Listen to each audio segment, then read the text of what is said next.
Good news for teachers here. GES promotes 18,475 teachers after maiden promotion test. Nice. The photo of a smiling Professor Kwesi Opoku-Amankwah, DG of the Ghana Education Service. Sad news also. Boy 2 dies in Apremdo explosion. A Kropon kingmakers fined 48,000 Ghana cedis. More young people contracting COVID-19 in Ashanti region. It's also on the front page of the paper.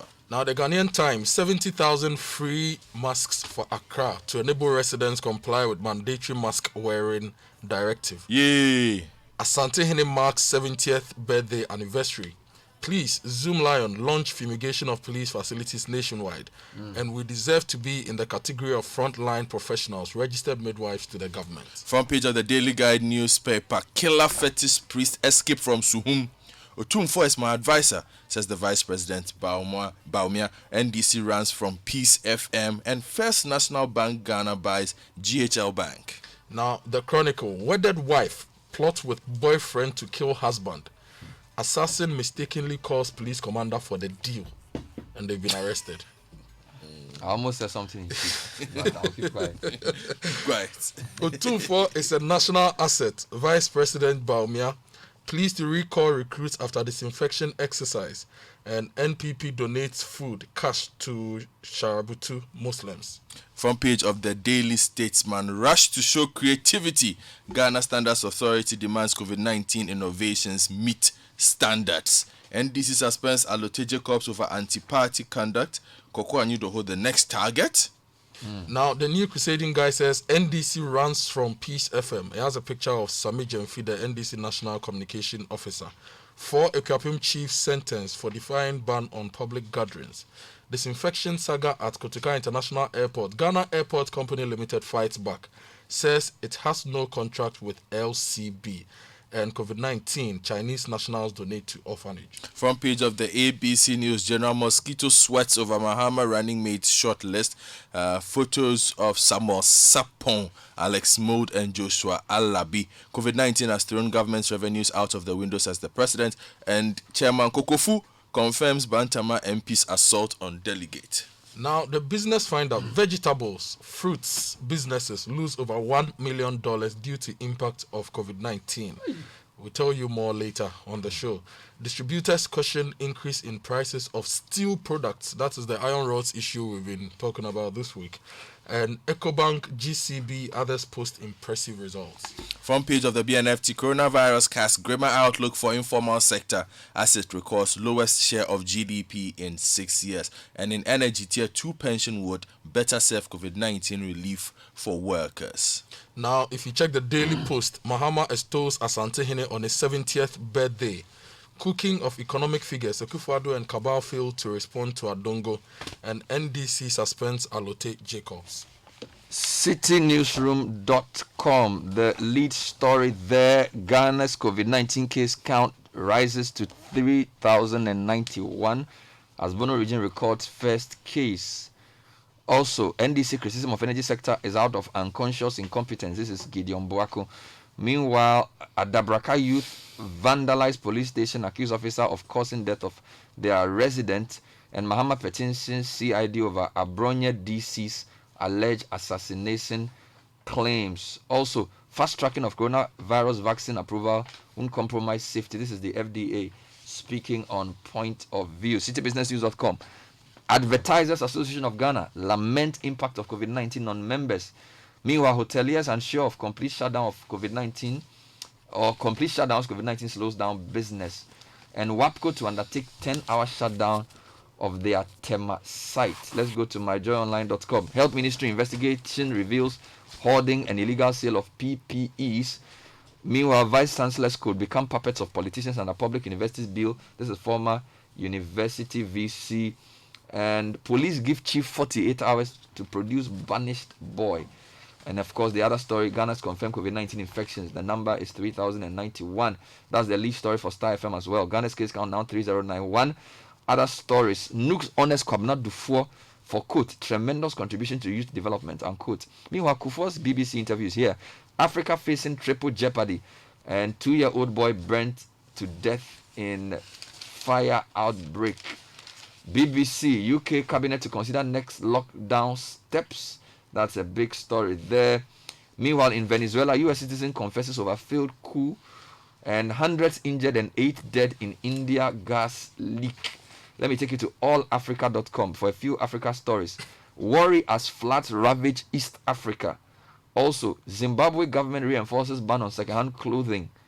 And the other story, Kenya government demands answers after plane shot down in Somalia. Hey, amid COVID-19, all these things are going on. In Nigeria, their new case count 3,145 with an extra 195 cases. Let me take you to Al Jazeera. Lead story there. India coronavirus cases surge. Poland delays vote. Meanwhile, Brazil's president faces crisis moment as coronavirus spreads. So, Kojo, three countries to look out for: Brazil, India, Russia. Yeah. Three big countries, three massive cases. Meanwhile, WHO warns of more lockdowns if restrictions are eased too soon.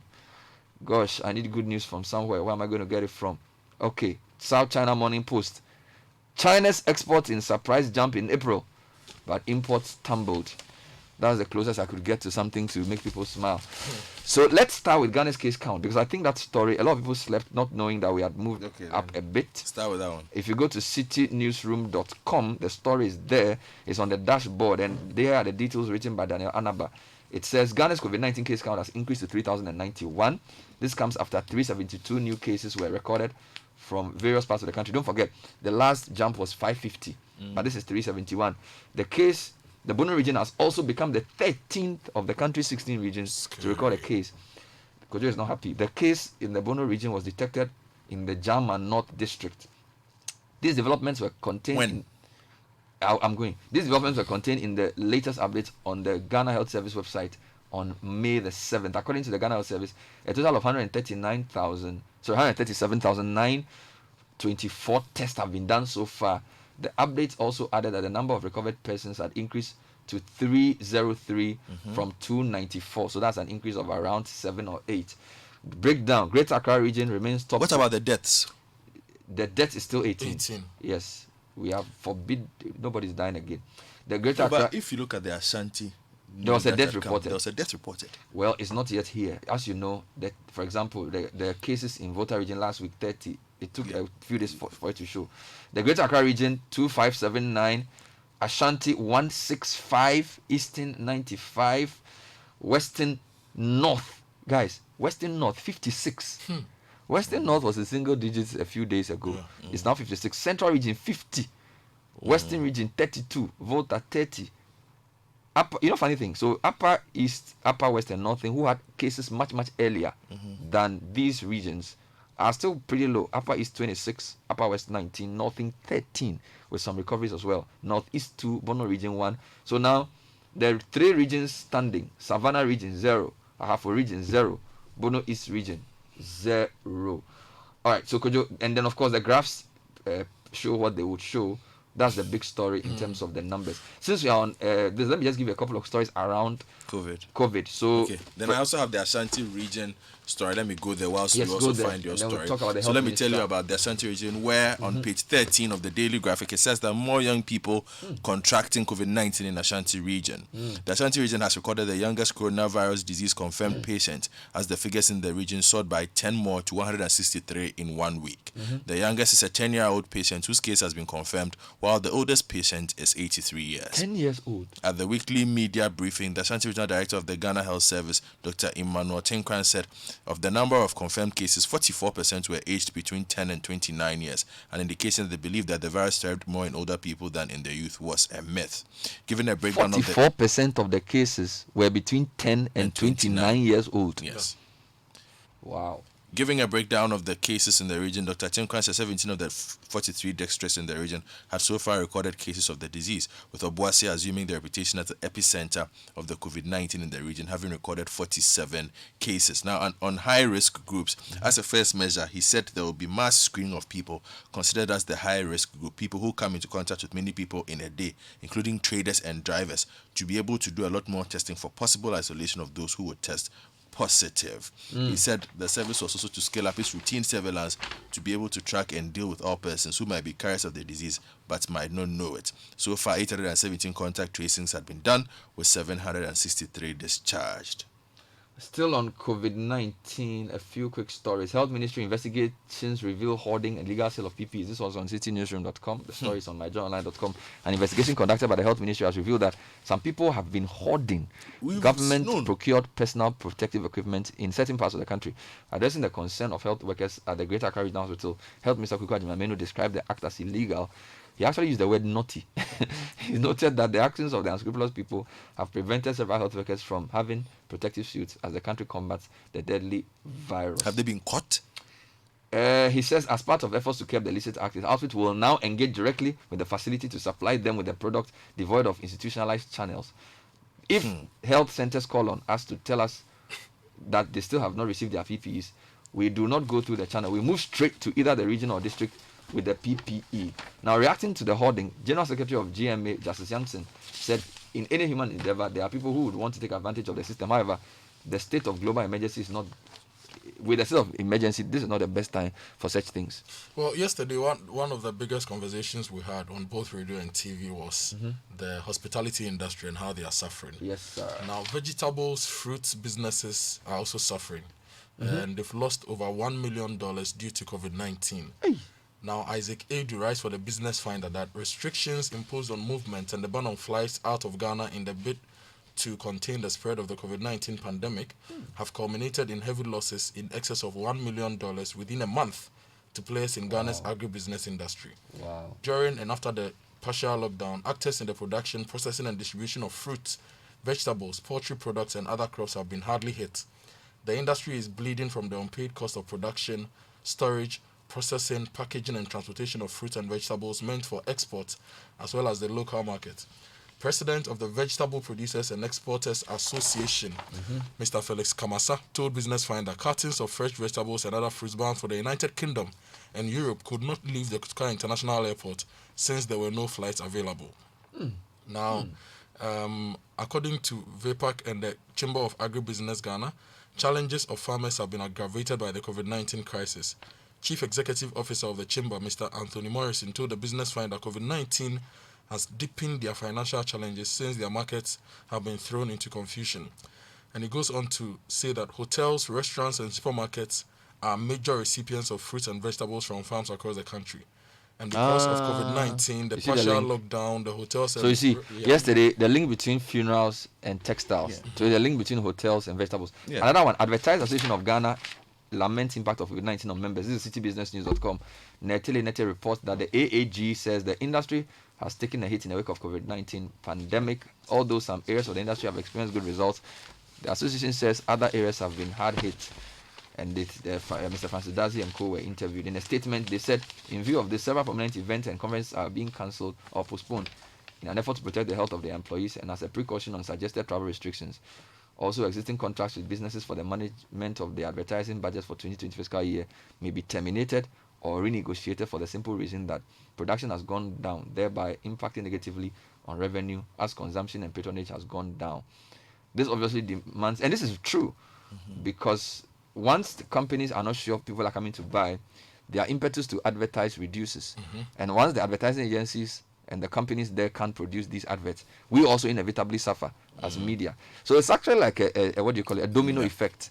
From COVID, everybody is affected. Yes, now if you go to pages 2 and 3 of the BNFT, they've done some really, really good work on the impact of COVID on the economy. Now on page 2, unprecedented decline in output, according to the BNFT. And it says that the economic downturn in Ghana as a result of the coronavirus pandemic intensified in April, with declines in output, new orders and purchasing activity much steeper than those recorded in March. Staffing levels, meanwhile, were scaled back to a similar extent as in the previous month. Around 73% of panelists signaled a reduction in output since March. Now, commenting on the latest survey results, Andrew Harker, economics director at IHS Market, said if the PMI readings in the March survey were bad, then the April figures are truly terrible and go way beyond anything seen before in more than 6 years of data collection. Now, if you go to page 3, coronavirus casts grimmer outlook for informal sector. And according to Obed Atayebwa, the country's largest employer and livelihood for many, the informal sector has seen its lowest contribution to the economy since 2014, despite recording a growth rate which more than doubled the 2018 figure. The decline in the contribution contribution to GDP in 2019 seems to be a shadow of what is expected to come this year, following the appearance of the coronavirus. And then finally on page 2 for me from the Daily Statesman, COVID-19 innovations must meet standards according to the Ghana Standards Authority, and that's Professor Alex Dodo, who has called on inventors to ensure that the innovations meet global certification standards. Okay, now COVID-19, Africa facing triple jeopardy. President Kufuor, story on Star News. Former President John Ajekun Kufuor has said that Africa can only avoid a total collapse of its economies from COVID-19 pandemic if intensive social distancing measures are practiced. He added that Africa will only achieve the necessary behavioral change if people can trust the information they have access to. Quote, our governments need to invest in trustworthy information and communication systems. This will not be easy, given the absence of a dynamic public interest media ecosystem, which African citizens can turn to for trustworthy information. Now, he was, it's a long piece, but basically he also said that he was going to, the Kufuor Foundation was going to work with partners to support African media as part of measures to keep the information flow he spoke about working. Kojo. Now, let me take you to Second D Takrady. Soldiers deployed to enforce mask wearing in Second D Takrady. Now, still on marks, 70,000 free marks for Accra. This is the Ghanaian Times. And back page of the Ghanaian Times, number of people wearing nose masks not encouraging, despite the government directive.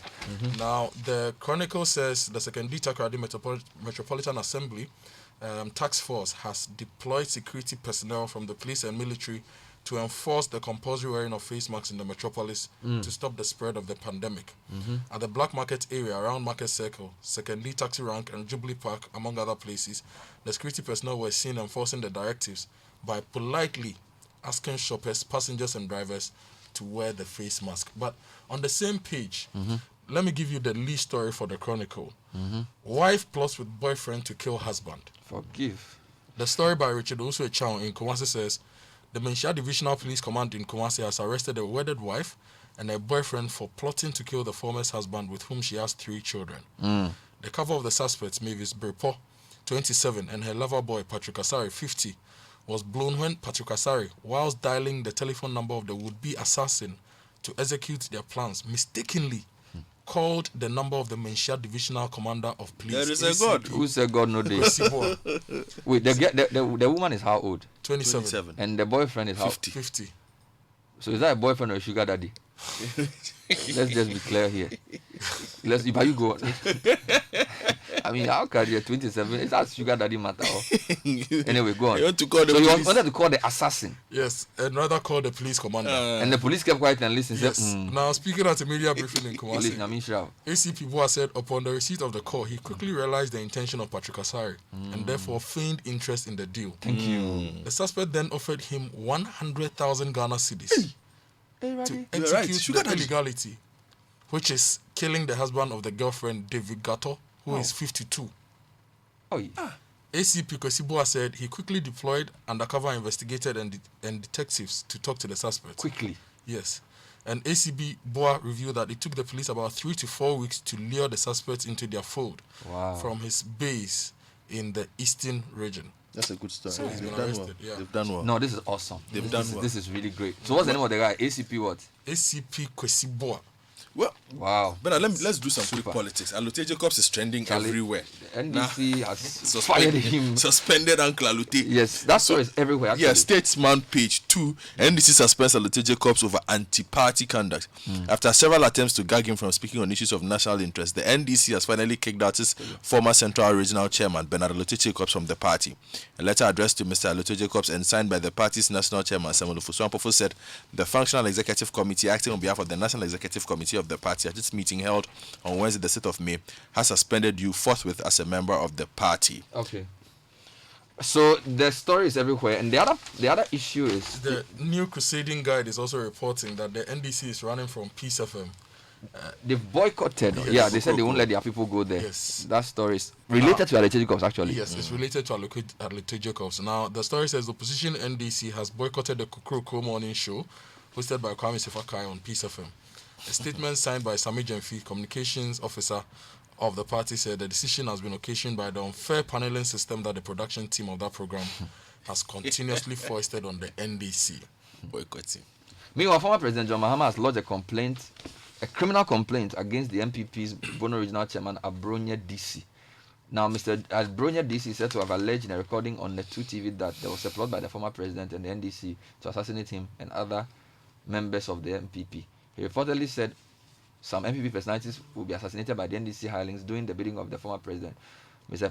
Mahama, in a petition to the CID signed by his lawyer Tony Letha, described the claims as false and asked that the matter be investigated and Mr. Abronya DC be invited for questioning. And on page 3 of the ABC News says that General Mosquito is sweating over Mahama's running mate short list. Information available to ABC News indicates that soon after the list went out on an NDC letterhead with the signature of Mr. Siedun Ketia, supporters of those left out were livid as they shouted a deliberate ploy by the General Secretary to eliminate their potential candidates. The letter making rounds on social media named Kwame Wadakun, Professor Kwesi Bochi, Dr. Kwabena Dufour, Kwesi Ahoy, and Dr. Zaneto Rawlings as potential running mate candidates.